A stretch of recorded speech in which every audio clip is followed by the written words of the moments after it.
कौन ब्रह्मा का पिता है, कौन विष्णु की मां, शंकर का दादा कौन है, हमको दे बता। ये जानने के लिए कृपया सुनिए जगत गुरु तत्वदर्शी संत रामपाल जी महाराज के अमृत वचन सर्व पवित्र धर्मों के पवित्र शास्त्रों के आधार पर। तो पुण्यात्मा, जो सदग्रंथों के विपरीत ज्ञान, शास्त्र विरुद्ध ज्ञान जो संत बता रहे हैं और शास्त्र विधि त्याग कर मनमाना आचरण कर और करवा रहे हैं, शास्त्र विधि त्याग कर मनमानी पूजाएं कर रहे हैं, वो न तो स्वयं कोई लाभ प्राप्त कर रहे हैं मनुष्य जीवन का और न ही उनके अनुयायी। इसके लिए श्रीमद् भगवत गीता अध्याय 16 श्लोक 23 में और 24 में कहा है। 23 में कहा कि शास्त्र विधि को त्याग कर जो मनमाना आचरण करते हैं उनको न तो कोई सुख होता है और न ही उनकी कोई गति होती है और न ही सिद्धि को प्राप्त होती है, अर्थात व्यर्थ। श्लोक 24 में कहा कि इससे तेरे लिए अर्जुन कर्तव्य और अकर्तव्य की व्यवस्था में शास्त्र ही प्रमाण है। कर्तव्य माने जो शास्त्र अनुकूल साधनाएं हैं, जो साधनाएं आपने करनी चाहिए, और अकर्तव्य जो ना करने योग्य हैं, वो सदग्रंथों से ही जाना जाता है। कोई अपनी लोकवेद दंत कथा सुनाता है, उसको हमने स्वीकार नहीं करना चाहिए। तो अभी तक जो ब्रह्मा जी, विष्णु जी, शिव जी को ये कहते आए हैं, ये पवित्र हिंदू धर्म के ये शास्त्र विरुद्ध ज्ञान देने वाले आचार्य, गुरु, ऋषि, महर्षि ये कहते आए हैं कि ब्रह्मा जी, विष्णु जी, शिव जी ये अजर अमर है, इनके कोई माता पिता नहीं है और ये सभी ब्रह्मांडों के रचनहार यही है। तो वो टीचर ठीक नहीं, वो शास्त्र विधि त्याग के लोकवेद सुना रहे हैं। लोकवेद क्या होता है? सुना सुनाया ज्ञान जो कहीं प्रमाणित ना हो। अभी आपको दिखाते हैं श्रीमद् देवी भागवत। वो श्री ब्रह्मा, श्री विष्णु, श्री शिव जी के विषय में क्या जानकारी देते हैं। आप जी ने ये देखिएगा, श्रीमद् देवी भागवत सचित्र मोटा टाइप, केवल हिंदी, गीता प्रेस गोरखपुर से प्रकाशित है। इसके कौन है संपादक? हनुमान प्रसाद पोदार, चिमनलाल गोस्वामी। प्रकाशक एवं मुद्रक हैं गीता प्रेस गोरखपुर, गोविंद मोहन कार्यालय, कोलकाता का संस्थान। तीसरे स्कंद में 123 पृष्ठ पे है, तीसरा स्कंद।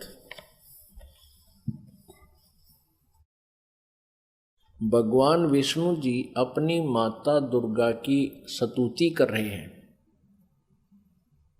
क्या कह रहे हैं? तुम शुद्ध स्वरूपा हो, यह सारा संसार तुम ही से उद्भासित हो रहा है। मैं, ब्रह्मा और शंकर, विष्णु जी कह रहे, हम सभी तुम्हारी कृपा से विद्यमान हैं। हमारा आविर्भाव माने जन्म, तिरोभाव माने मृत्यु, हमारा आविर्भाव और तिरोभाव हुआ करता है। केवल तुम ही नित्य हो, जगत जननी हो, प्रकृति और सनातनी देवी हो। ये प्रकृति शब्द याद रखना। दुर्गा को प्रकृति भी कहते हैं। आपके गीता जी में काम आओगा 14वें अध्याय के 3, 4, 5 श्लोकों में, क्योंकि ये कोड वर्ड है गीता जी। प्रकृति दुर्गा जी को कहते हैं। इससे स्पष्ट हो गया कि ब्रह्मा, विष्णु, महेश का जन्म और मृत्यु होता है। भगवान शंकर बोले, देवी यदि महाभाग विष्णु तुम ही से प्रकट हुए हैं तो उनके बाद उत्पन्न होने वाले ब्रह्मा भी तुम्हारे बालक हुए।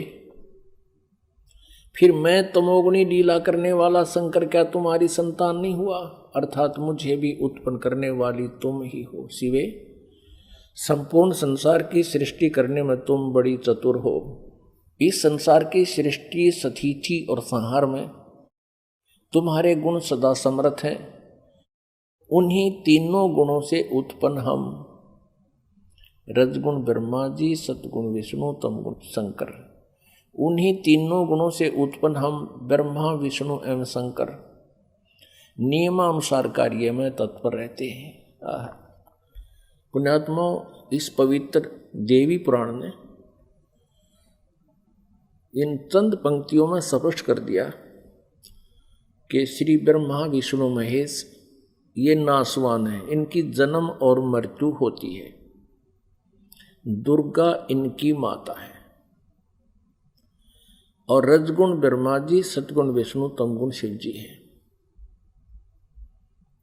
और चौथा ये कंसेप्ट क्लियर हो गया कि ये केवल नियमित कार्य ही कर सकते हैं। जिसका जैसा नियमित है, जिसका किस्मत में जो कुछ भी लिखा है उसमें ये परिवर्तन नहीं कर सकते, उनको जैसा ही दे सकते हैं। जैसा कर्म है वैसा ही उनको फल देते हैं, ऐसा इनका नियम है। और ये हमारे सदग्रंथों में लिखा हुआ है।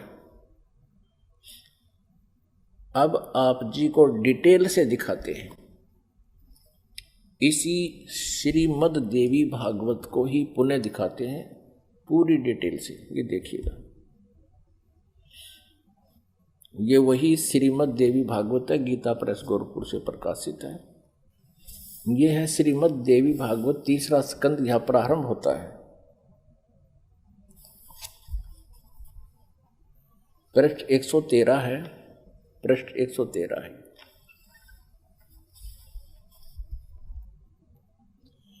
जन्मे जय ने पूछा, भगवान आपने अंबा यज्ञ अर्थात परम पवित्र नवरात्र व्रत के करके उसके द्वारा देवी के आराधन करने की आज्ञा दी है। अतः वे कौन देवी हैं, कैसे और कब प्रकट हुई, उनके पधारने का क्या उद्देश्य था तथा वे किन गुणों से विभूषित हैं। अंबा यज्ञ किस प्रकार होता है, आगे आगे ब्रह्मन साथ ही विस्तार पूर्वक ब्रह्मांड की उत्पत्ति भी कही है। क्योंकि भूदेव ब्रह्मांड के विषय में जो कुछ कहा गया है तथा वह जैसा जो है, ये सभी बातें आप जानते हैं। व्यास जी से पूछ रहे हैं, जन्मे जी मैंने सुना है कि ब्रह्मा विष्णु और रुद्र ये तीन सगुण देवता हैं। कर्मशः सृष्टि, पालन और संहार के कार्य का उत्तरदायित्व इन पर रहता है। पाराशर नंदन व्यास जी, अब मैं इनके संबंध में विस्तार पूर्वक सुनना चाहता हूँ, आप बतलाने की कृपा करें। व्यास जी कहते हैं, राजन तुम्हारी बुद्धि बड़ी विशाल है। अभी तुमने जो पूछा कि ब्रह्मादि की उत्पत्ति, यानी ब्रह्मा विष्णु महेश, ब्रह्मादि माने ब्रह्मा विष्णु महेश की उत्पत्ति कैसे हुई, सो वह महान कठिन विषय है। उसमें अनेक प्रश्न उठ जाते हैं। यही प्रश्न पूर्व समय में मैंने नारद जी से किया था। व्यास जी कह रहे हैं कि मैंने नारद से पूछा था यही ज्ञान। मैंने कहा, मुने आप बुद्धिमान हैं, मुझे यह बताने की कृपा कीजिए कि इस विस्तृत ब्रह्मांड के प्रधान कर्ता कौन है। मुनिवर, यह ब्रह्मांड कहाँ से उत्पन्न हो गया। द्विजवर, साथ ही यह भी बताइए कि यह ब्रह्मांड विनाशशील है अथवा सदा रहने वाला है। इसकी रचना ये 114 पृष्ठ पे है, तीसरा स्कंद। करने वाला कोई एक है अथवा बहुत से इसके रचयिता है। कर्ता के अभाव में कार्य का होना असंभव है। यह प्रश्न मेरे मन में उठा करता है। कुछ लोग भगवान शंकर को परम कारण मानकर जगत का रचयिता बतलाते हैं। वे कहते हैं कि देवादिदेव भगवान शंकर अविनाशी पुरुष हैं, उनका कभी जन्म और मरण नहीं होता, वे आत्मा मर्मण करने वाले हैं, देवताओं पर भी उनका शासन बना रहता है। दूसरे कई लोग भगवान विष्णु की प्रशंसा किया करते हैं। वे शक्तिशाली पुरुष, अव्यक्त, अखिल ऐश्वर्य के संपन्न परब्रह्म परमात्मा है। कुछ दूसरे लोग ब्रह्मा जी को सृष्टि का प्रधान कारण बताते हैं। कितने ही आचार्य भवानी को संपूर्ण मनोरथ पूर्ण करने वाली बतलाते हैं। वे आदिमाया महाशक्ति एवं परम पुरुष के साथ रहकर कार्य संपादन करने वाली प्रकृति है। ब्रह्म के साथ उनका अभेद संबंध है। ब्रह्म ये काल है, क्षर पुरुष, और अभेद संबंध यानी पति पत्नी का संबंध है। वे सृष्टि सतिथि और संहार कार्य में संलग्न रहती हैं। संपूर्ण प्राणियों एवं देवताओं की भी वे जननी है, उनका कभी जन्म नहीं होता। वैष्णवी, सांभवी, ब्राह्मी, वासवी, वारुणी, वाराही, नारसिंही और तथा अद्भुत महालक्ष्मी नाम से विख्यात है। 115 पृष्ठ पे। कितने श्रेष्ठ मुनि कहते हैं कि जो निरंजन, निराकार, निर्लेप, निर्गुण, अरूप एवं व्यापक ब्रह्म है, उन्हीं से जगत की सृष्टि हुई है। कहीं कहीं वेद और उपनिषद में भी वे ही ब्रह्म तेजो में बतलाए गए हैं और प्रधान पुरुष हैं। हजारों मस्तकों, आँखों, कानों, हाथों, मुखों, चरणों से वे संपन्न आकाश भी ये आगे देखो। अब व्यास जी पूछ रहे थे नारद जी तक, मैंने ऐसा सुना है कोई कुछ बता रहा है, कोई कुछ बता रहा है, कोई शंकर को रचयिता, कोई विष्णु जी को रचयिता बताते। अब नारद जी कहते हैं, व्यास जी प्राचीन समय की बात है, यही संदेह मेरे हृदय में भी उत्पन्न हो गया था। तब मैं अपने पिता अमित तेजस्वी ब्रह्मा जी के स्थान पर गया और उनसे इस समय जिस विषय में तुम पूछ रहे हो उसी विषय में मैंने पूछा। मैंने कहा, पिताजी यह संपूर्ण ब्रह्मांड कहाँ से उत्पन्न हुआ? विभो, आपने सम्यक प्रकार से इसकी रचना की है, अथवा विष्णु इस विश्व के रचयिता हैं, या शंकर ने इसकी सृष्टि की है। पर जगत प्रभु, आप विश्व के आत्मा हैं और सच्ची बात बताने की कृपा करें। किन देवताओं की पूजा करनी चाहिए तथा कौन देवता सबसे बड़े एवं समर्थ हैं? निष्पाप ब्रह्मा जी इन सभी प्रश्नों का समाधान करके मेरे हृदय के संदेह को दूर करने की कृपा कीजिए। सत्यवती नंदन व्यास जी, इस प्रकार मेरे प्रश्न करने पर लोक पितामह ब्रह्मा जी मुझसे कहने लगे। ब्रह्मा जी ने कहा, बेटा मैं इस प्रश्न का क्या उत्तर दूं? यह प्रश्न बड़ा ही जटिल है। महाभाग, तुम भगवान विष्णु से इसका समुचित समाधान पा सकते हो। ये तीनों देवता, इनको ज्ञान तो है नहीं, इसलिए ये अपने से दूसरे की तरफ धका दिया करें, चलो वहाँ उससे पूछ लो। फिर भी विष्णु जी की तरफ संकेत करते हैं, फिर भी अपना ज्ञान वो बता रहे हैं। ब्रह्मा जी कह रहे हैं, महामते, इस संसार में कोई भी रागी पुरुष ऐसा नहीं है जिसे यह रहस्य विदित हो। जो त्यागी, अहंकार रहित एवं ईर्षा शून्य है, वही इसके रहस्य को जान सकता है। पूर्व काल में, अब सृष्टि की रचना बता रहे हैं ब्रह्मा जी। पूर्व काल में सर्वत्र जल ही जल था। स्थावर जंगम जितने प्राणी हैं उनमें कोई भी नहीं थे। तब कमल से मेरी उत्पत्ति हुई। उस समय मुझे सूर्य, चंद्र, वृक्ष तथा पर्वत कोई भी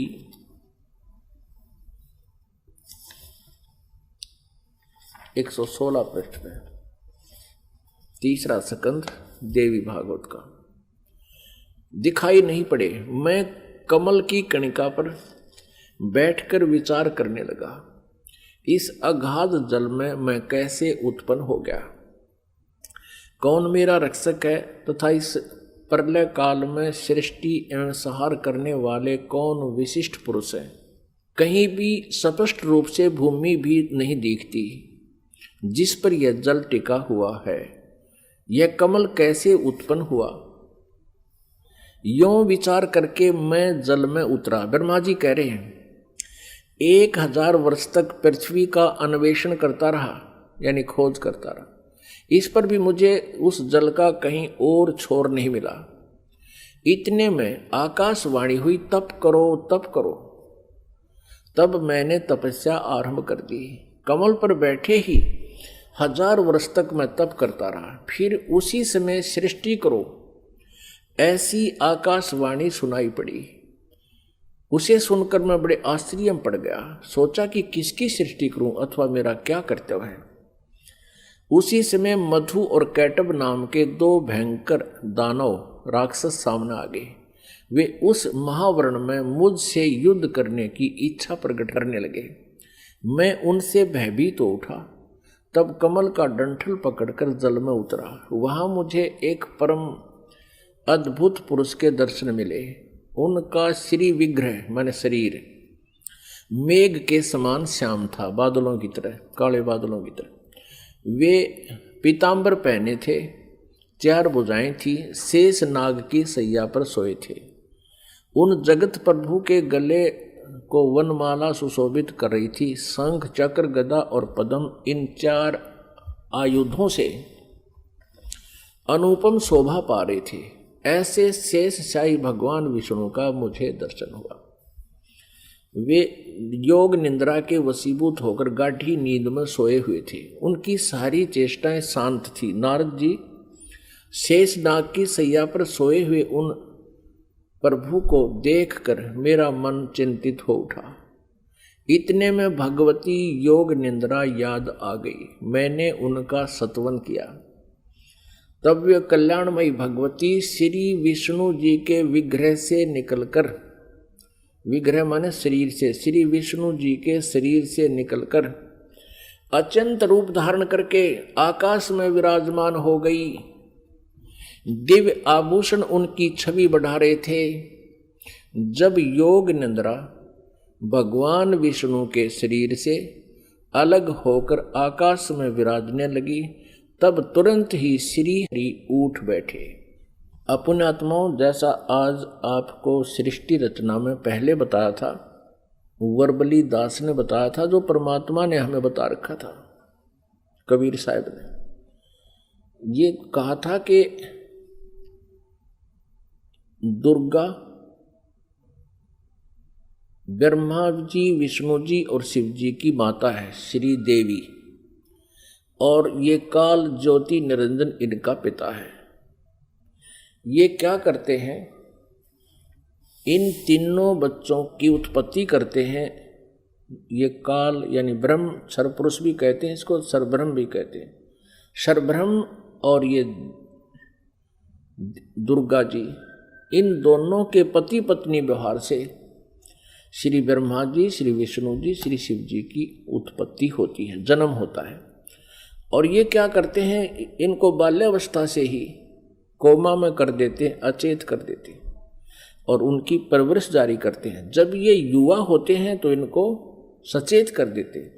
अब ये दुर्गा अन्य रूप धारण करके प्रेतवत, प्रेतनी की तरह विष्णु जी के शरीर में प्रवेश करके इनको बेहोश किए हुए थी।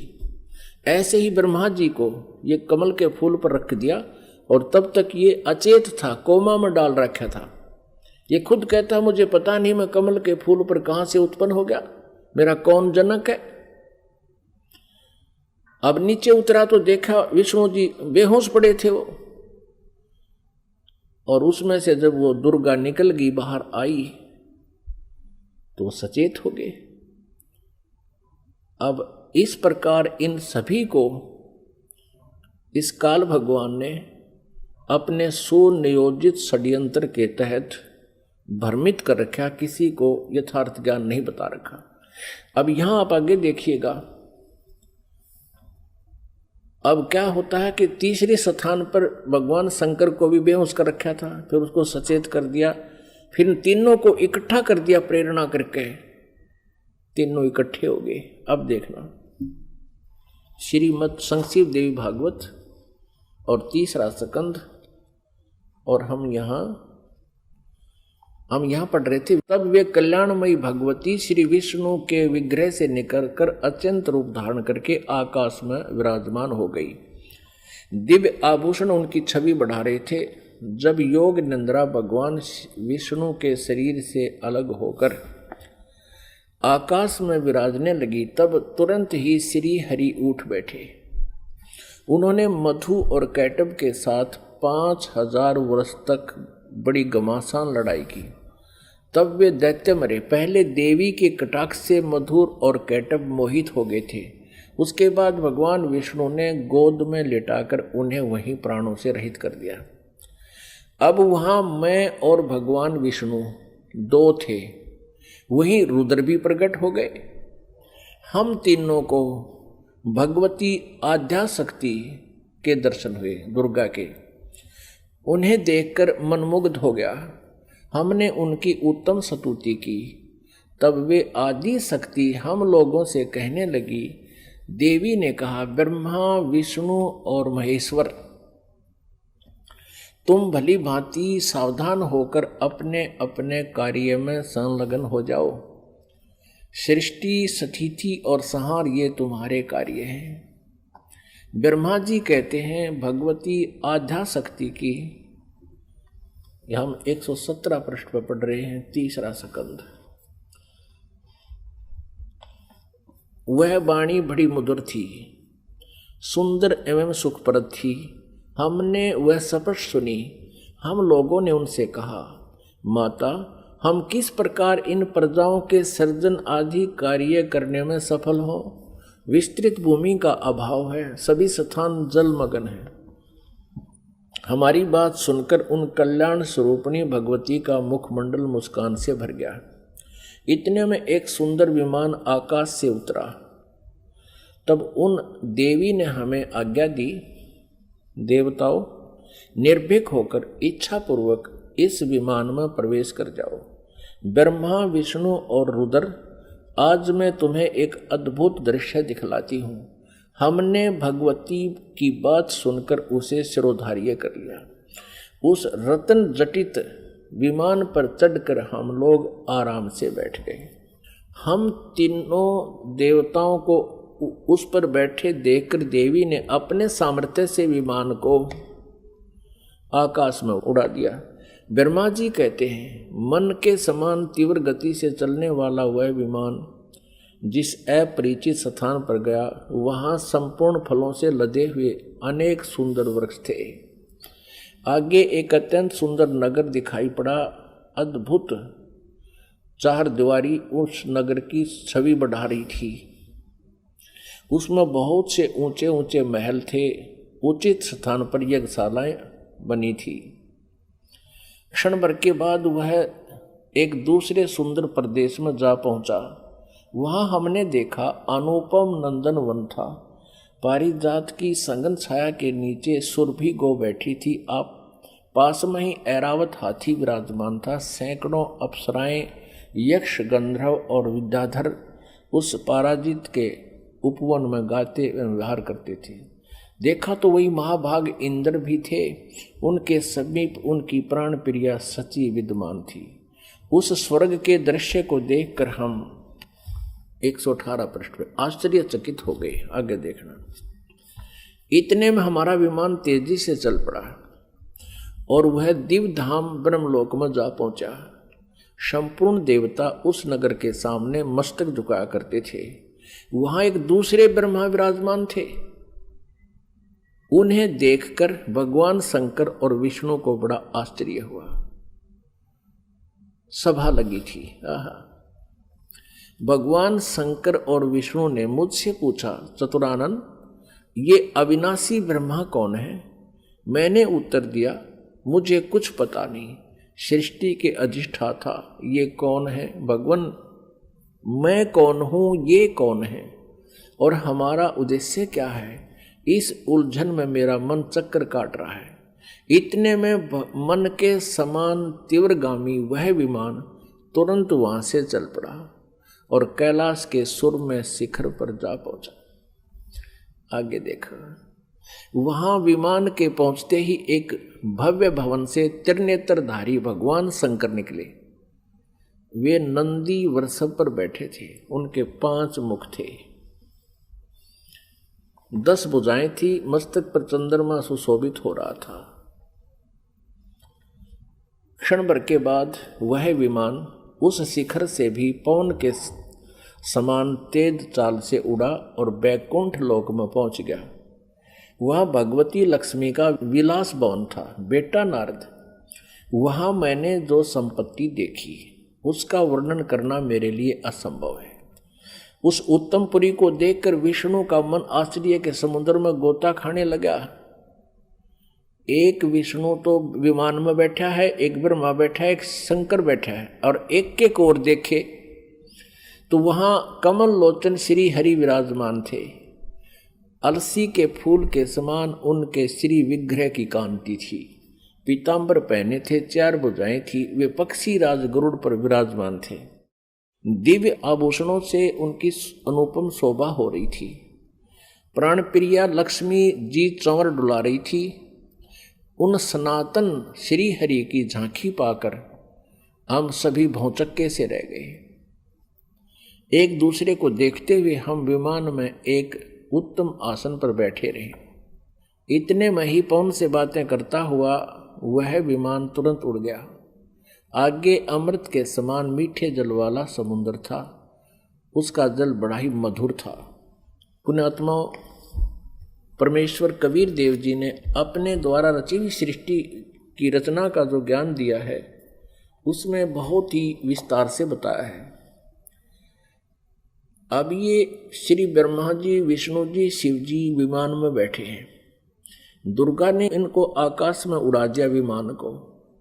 ये जहां पहुंचे वहां ब्रह्मा जी विराजमान थे, और एक ब्रह्मा जी बैठा विमान में और एक सामने बैठा वहां उस ब्रह्मा के लोक में। और फिर वहां देखा तो ब्रह्मा जी के विष्णु और शिव जी पूछते हैं कि ये दूसरा ब्रह्मा कौन है। ब्रह्मा जी, विमान वाले ब्रह्मा जी कहते मुझे नहीं मालूम ये कौन है, हम कौन है, कहां से उत्पन्न हो गए, हमारा क्या उद्देश्य है। तो ये कौन था? इस काल ने, जैसे आपको सृष्टि रचना के प्रारंभ में बताया था, इसने एक ब्रह्मांड के टॉप मोस्ट प्लेस पे, शिखर सुन में यानी चोटी पे 3 स्थान बना रखे हैं। आपको एक चित्र दिखाते हैं ब्रह्मांड का, इससे आसानी से समझ में आओगी। देखिएगा, एक ब्रह्मांड का लघु चित्र, ये देखिएगा, ये एक अंडे जैसी शेप है, इसकी अंडे जैसा आकार है। इसको एलिपिकल इसका जो है ना शेप है, आकार है। अब ये देखिएगा, नीचे से शुरू करते हैं। सबसे नीचे ये पाताल लोक, तलातल, रसातल, सूतल, अतल, महातल, तलातल और वितल। तो ये है पृथ्वी लोक। ये शिव का लोक, शिवपुरी जिसे कहते हैं। ब्रह्मा जी का लोक ब्रह्मापुरी, विष्णु जी का लोक विष्णुपुरी। अब ये जो क्षेत्र है, और ये है कॉमन स्वर्ग और नरक, और ये है धर्मराय का लोक, यानी यहाँ का न्यायाधीश बना रखा है इस काल ने, ये जहाँ सबका अकाउंट होता है। और ये जो स्थान है ये ब्रह्मलोक है सारा। ये स्थान जो है इसको ब्रह्मलोक कहते हैं। एक ये स्वर्ग है, इसमें भी एक इंद्र हो रहता है। ये इंद्र अलग है और इसलिए इसको महा इंद्र कहा है। ये इसमें क्या कर रखा है, ये एक महास्वर्ग है। इसी में इसने एक अलग से और एक डुप्लीकेट काम कर रखा है, नकली सतलोक, नकली अलखलोक, नकली अगमलोक और नकली अनामी लोक की रचना कर रखी है। इधर ये 88,000 खेड़े हैं, इधर ये सप्तपुरी है। और इस सारे इस ब्रह्मलोक के ऊपर, ये ब्रह्मलोक है, इस ब्रह्मलोक के ऊपर इसने यहां 3 गुप्त स्थान बना रखे हैं। आपको बताया था कि एक ये रजोगुण प्रधान क्षेत्र है, इसमें ये काल सरपुरुष स्वयं ब्रह्मा रूप धारण करके रहता है और साथ में अपनी पत्नी दुर्गा को सावित्री रूप में रखता है। ये यहाँ से अंतर्ध्यान हुआ, इनके विमान से पहले ये यहाँ पहुंच गया। एक ये तमोगुण प्रधान क्षेत्र है, इसमें ये स्वयं महाविष्णु महाशिव रूप में रहता है और दुर्गा को अपने यानी उमा रूप में रखता है। और फिर ये एक सतोगुण प्रधान क्षेत्र है। आगे फिर ये स्वयं ही विष्णु रूप धारण करके वहाँ विराजमान हो जाता है और दुर्गा को महालक्ष्मी रूप में रखता है। अब जब इनका विमान वहाँ पहुँचा इस रास्ते से, पहले इन्होंने देखा यहाँ इंद्र का लोक देखा, ये पहले बड़े बड़े वृक्ष और अन्य लोक देखे, फिर यहाँ से यहाँ प्रवेश हुआ, इससे आगे नहीं जा सकते ये। इनका विमान महाइंद्र को देखकर वापस यहाँ से आया, फिर इस रास्ते से ऊपर गया। आगे जाके इन्होंने क्या देखा, सबसे पहले ब्रह्मा का ये काल बैठा था सरपुरुष ब्रह्मा रूप में, और फिर वहां से ये इनका विमान यहां आ गया। वहां इन्होंने एक शंकर जी और देखा, ये काल था, स्वयं सरपुरुष ने अपना अलग से वहां 3 रूप धारण किए, और फिर ये विष्णु लोक में आ गए। वहाँ एक विष्णु और था और लक्ष्मी जी बैठी थी। यह दुर्गा इस विष्णु रूपी काल के ऊपर, सरपुरुष के ऊपर चमर करी थी। यहाँ से फिर इनका विमान यहाँ आया, इस मीठे जल के समुद्र में। यहाँ दुर्गा का एक लोक अलग से है। अब आगे पढ़ते, यहाँ तक हम पढ़ते हुए आ चुके हैं श्री देवी पुराण को। अब हम यहाँ आएंगे इस मीठे जल में, इस मीठे जल के समुद्र में पहुंच गए। अब यहाँ आते हैं पुण्यात्माओं, आज हमारे सदग्रंथ जो प्रमाणित कर रहे हैं, ये ज्ञान परमेश्वर कबीर जी ने 600 वर्ष पहले अपनी सच्चिदानंद घन ब्रह्म की वाणी में, कबीर वाणी में लिपिबद्ध करवा रखा है, आज से 600 वर्ष पहले।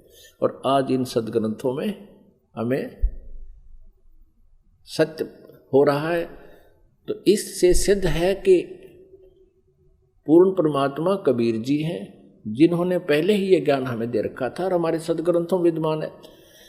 अब हम कहाँ तक पढ़ते हुए आगे कि इन तीनों ये विमान में बैठे हैं, ब्रह्मा विष्णु शिव जी, और दुर्गा ने अपनी शक्ति से विमान को आकाश में उड़ा दिया।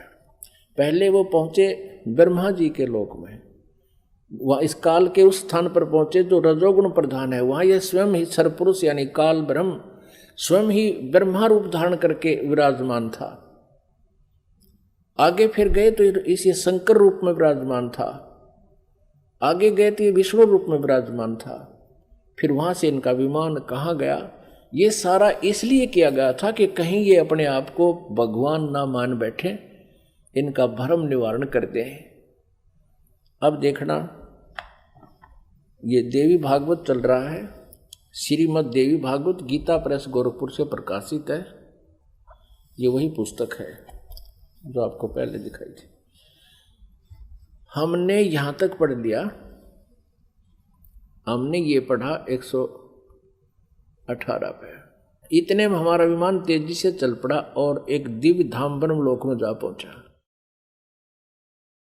वहां पर एक दूसरे ब्रह्मा विराजमान थे, एक तो विमान में बैठा है, एक वहां विराजमान था दूसरा, वो ब्रह्म था, सरपुरुष था, वो धोखा देता है इनको, वो स्वयं ब्रह्मा रूप में वहां विराजमान था। उन्हें देखकर भगवान शंकर और विष्णु को बड़ा आश्चर्य हुआ, सभा लगी थी। भगवान शंकर और विष्णु ने मुझसे पूछा, चतुरानन ये अविनाशी ब्रह्मा कौन है? मैंने उत्तर दिया, मुझे कुछ पता नहीं। सृष्टि के अधिष्ठाता ये कौन है? भगवान मैं कौन हूँ? ये कौन है? और हमारा क्या उद्देश्य है? इस उलझन में मेरा मन चक्कर काट रहा है। इतने में मन के समान तीव्रगामी वह विमान तुरंत वहां से चल पड़ा और कैलाश के सुर में शिखर पर जा पहुंचा। वहां विमान के पहुंचते ही एक भव भवन से त्रिनेत्रधारी भगवान शंकर निकले। वे नंदी वृषभ पर बैठे थे। ये काल निकला वहां से, सरपुरुष। और फिर वहां से क्षण भर के बाद वह विमान उस शिखर से भी पवन के समान तेज चाल से उड़ा और बैकुंठ लोक में पहुंच गया। वहां पर कौन थे? वहां कमल लोचन श्री हरि विराजमान थे। विष्णु जी एक और युकाल बैठा था, सरब्रह्म सरपुरुष, और उसकी 4 भुजाएं थी। पक्षीराज गरुड़ पर विराजमान थे और प्राण प्रिय लक्ष्मी जी चौंच बुला रही थी। अब हम यहाँ आते हैं, नीचे देखते हैं। इतने में पवन से बातें करता हुआ वह विमान तुरंत उड़ गया। आगे अमृत के समान मीठे जल वाला समुद्र था, जिसका जल बड़ा ही मधुर था। हम 119 पृष्ठ पर पढ़ेंगे, अब 118 हमने पढ़ लिया। उस समुद्र में वहां एक मनोहर द्वीप था। उस द्वीप में एक मंगल में मनोहर पलंग बिछा था। उस पलंग में सुंदर रत्न जड़े थे। उस उत्तम पलंग पर एक दिव्य रमणी बैठी थी, या दुर्गा जाकर वहां विराजमान होगी आगे। वे ऐसी प्रभावपूर्ण देवी थी मानो करोड़ों बिजलियां एक साथ चमक रही हों। अत्यंत सुंदर मुख था, लाल लाल दांत थे, करोड़ों लक्ष्मियों से भी अधिक वह सुंदर थी। वे ऐसी प्रभावपूर्ण देवी थी मानो करोड़ों बिजलियां एक साथ चमक रही हो। अत्यंत सुंदर मुख था, लाल लाल दांत थे। ये पढ़ दिया। अब यहाँ है, उन्हें देखकर हम सभी महान आश्चर्य में पड़ गए। कुछ समय तक हम वहीं ठहरे रहे, आपस में कहने लगे, ये सुंदरी कौन है और इसका क्या नाम है? हम इसके विषय में बिल्कुल अनभिज्ञ हैं। इसके हजारों नेत्र, हजारों हाथ, हजारों मुख हैं। दूर से देखने पर ही वे कितनी सुंदर प्रतीत हो रही हैं। ये न कोई अप्सरा है, न कोई गंधर्व कन्या और न देवकन्या। नारद यों संदेहग्रस्त होकर हम लोग वहां रुके रहे। तब भगवान विष्णु ने उन चारों साहिनी भगवती को देखकर विवेक पूर्वक निश्चय कर लिया कि ये भगवती जगदम्बिका हैं। तब उन्होंने कहा कि ये भगवती हम सब की आदि कारण है। महाविद्या और महामाया इनके नाम हैं। ये पूर्ण प्रकृति है। अपनात्माओं, विष्णु जी कह रहे हैं, क्योंकि विष्णु जी की बुद्धि खोल दी काल ने। अब हम 120 पृष्ठ पर पढ़ेंगे। संक्षिप्त देवी भागवत गीता प्रेस गोरखपुर से प्रकाशित है। ये वे ही दिवांगना है। विष्णु जी बता रहे हैं अपना पिछले, इसकी थोड़ी सी बैकग्राउंड दिखा दी विष्णु को इस काल भगवान ने और दुर्गा ने। ये वे ही दिवांगना है जिनके प्रलय वर्ण में मुझे दर्शन हुए थे। उस समय मैं बालक रूप में था, मुझे पालने पर ये झुला रही थी। विष्णु जी के जन्म का प्रत्यक्ष प्रमाण। छोटा सा बालक था विष्णु जी। वट वृक्ष के पत्तर पर एक सुदृढ़ शैया बिछी थी, उस पर लेटकर मैं पैर के अंगूठे को अपने कमल जैसे मुख में लेकर चूस रहा था। कहते हैं प्रलय वर्ण में मुझे दर्शन हुए थे इस देवी के।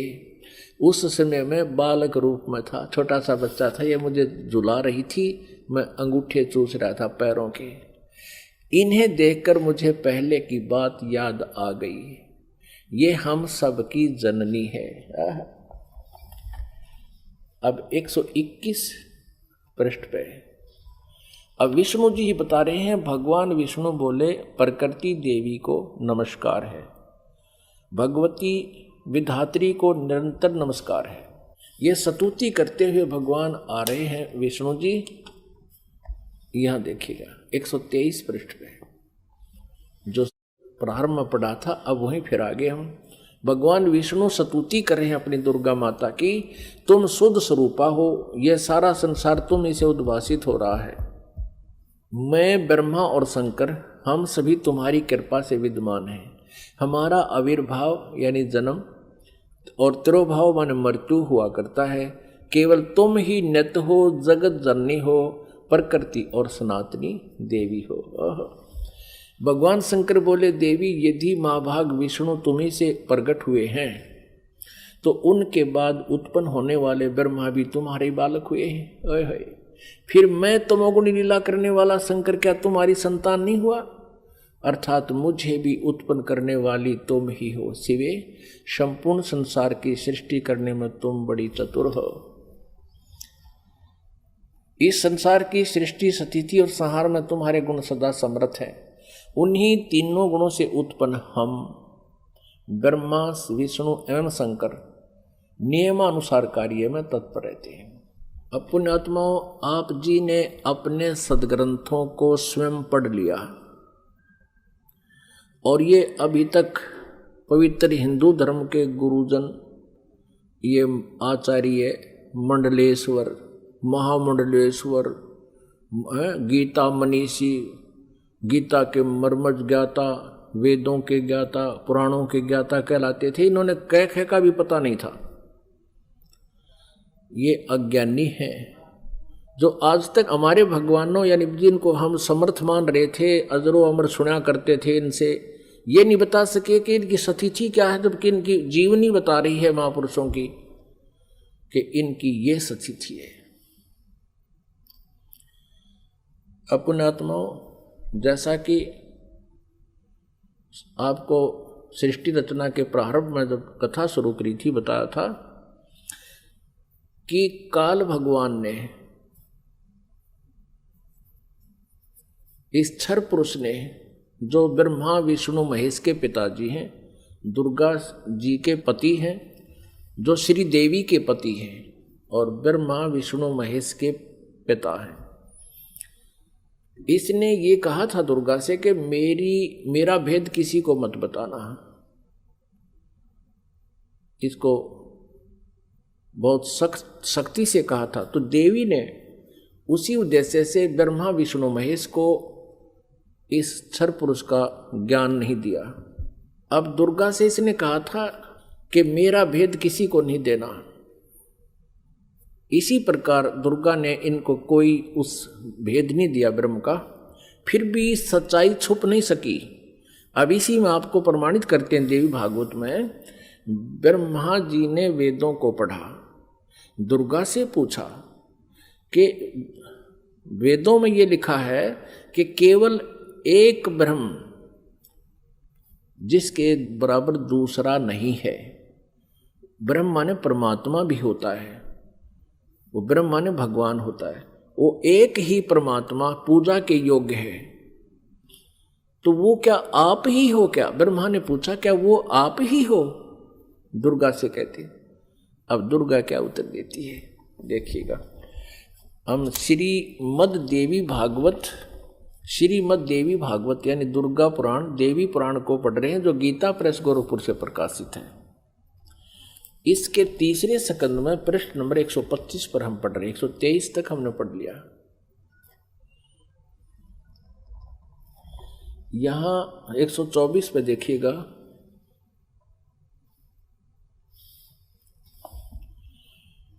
ब्रह्मा जी कहते हैं अद्भुत तेजस्वी भगवान शंकर के यूं स्तुति करने पर भगवती जगदम्बिका ने अपने बात बताई। अब यहां ब्रह्मा जी पूछ रहे हैं, ब्रह्मा जी का प्रकरण चल रहा है। ये 125 पृष्ठ पे हम पढ़ रहे हैं तीसरे स्कंद में। इस मूर्त और अमूर्त जगत का आधार तुमसे पूर्व कोई भी दूसरा पुरुष नहीं था, कोई तीसरा भी नहीं है। एकम एव द्वितीयम ब्रह्म। इस वेद के वचन को व्यर्थ कहना तो बनता नहीं। अब दुर्गा इनको कहा करती मैं ही सब कुछ हूं, मैं ही तुम्हारा पिता हूं, मैं तुम्हारी माता हूं। तो अब ब्रह्मा जी ने वेदों को पढ़ा तो इसने कहा कि वेद के वचन को हम झूठा भी नहीं कह सकते, और इधर अनुभव दूसरी बात कहता है। इस प्रकार वेद वाक्यों और अनुभव में अत्यंत विरोध उत्पन्न हो रहा है। वेद कहते हैं एकम एव अद्वितीयम ब्रह्म है, तो क्या वह है आत्म स्वरूपा तुम ही हो अथवा वह कोई और पुरुष है? मेरे इस संदेह को दूर करने की कृपा करो। किसी महान पुण्य के प्रभाव से ही मुझे तुम्हारे चरणों की सेवा सुलभ हुई है। तुम स्त्री हो अथवा पुरुष, यह रहस्य भी मुझे विषाद रूप से कृपा करके बतलाओ। अध्याय 4-5 यहाँ पूरा होगा तीसरे स्कंद का। अब छठा अध्याय शुरू होता है। ब्रह्मा जी कहते हैं इस प्रकार मैंने जब भगवती जगदम्बिका से विनय पूर्वक पूछा, तब वे मधुर वाणी में मुझसे कहने लगी। देवी ने कहा मैं और ब्रह्म एक ही हैं। अब हो गए ना दो, सच्चाई छुप नहीं सकती, एक ही हैं। मुझ में और इन ब्रह्म में कभी किंचित मात्र भी भेद नहीं है। जो वे हैं वही मैं हूँ और जो मैं हूँ वही वे हैं। बुद्धि के भ्रम से भेद प्रतीत हो रहा है, हम लोगों के सूक्ष्म भेद को जो जानता है, इसे सीधा दो तो है ही, ये जानता है वही। अब 125 पृष्ठ हमने पढ़ा, अब 126 पढ़ेंगे। वही बुद्धिमान पुरुष है, वो तत्वदर्शी संत है जो हमारी भिन्न भिन्नता को समझता है। उसके संसार मार्ग से मुक्त होने में कुछ भी संदेह नहीं है। ब्रह्म एक ही है। आगे देखो, मैं शक्ति रूप धारण करके पराक्रम करती हूँ।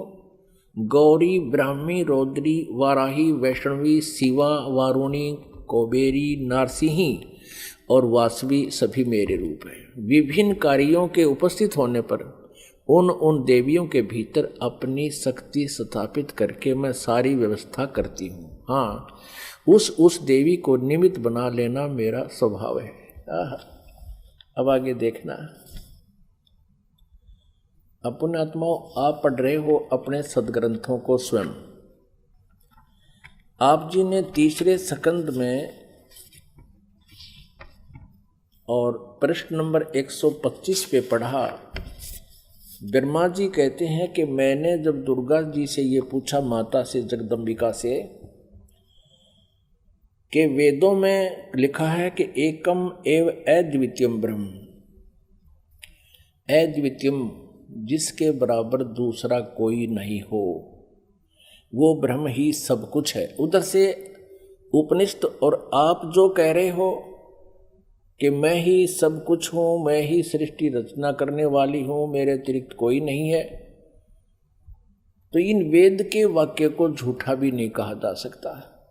अनुभव हमारा बताता है कि परमात्मा निराकार है और वेद बताते हैं कि वो साकार है, तो हमारे अनुभव में और यथार्थता में बहुत विरोध है। तो क्या वो ब्रह्म आप ही हो या कोई और है? ब्रह्मा जी ने पूछा। अब दुर्गा पहले तो बहकाती है उनको कि उस ब्रह्म में और मेरे में कोई अंतर नहीं है, मैं ही वही हूँ, वो मैं ही हूँ। हम दोनों का सूक्ष्म भेद जो जानता है वो परम पुरुष है, विद्वान पुरुष है, तत्वदर्शी। आगे फिर देखना 129 पृष्ठ पे बिल्कुल स्पष्ट हो जाता है। देखिएगा, तीसरा स्कंद देवी भागवत, हम तीसरा स्कंद पढ़ रहे हैं, संक्षिप्त देवी भागवत का, पृष्ठ नंबर 129 पर। यहां देखिएगा, यों सृष्टि कर्म मैंने संक्षेप में तुम्हें बतला दिया। यह देवी कह रही है, दुर्गा बता रही है। यहां देवी का प्रवचन चल रहा है, देवी ने कहा, ये देवी बता रही है। यों 129 पृष्ठ पे, यों सृष्टि कर्म मैंने संक्षेप में तुम्हें बतला दिया। महानुभाव देवताओं, ब्रह्मा, विष्णु और शिव को दुर्गा कह रही है, अब मेरा कार्य सिद्ध करने के लिए विमान पर बैठकर तुम लोग शीघ्र पधारो जाओ। कोई कठिन कार्य उपस्थित होने पर जब तुम मुझे स्मरण करोगे तब मैं सामने आ जाऊंगी। देवताओं, मेरा और सनातन परमात्मा का ध्यान तुम्हें सदा करते रहना चाहिए।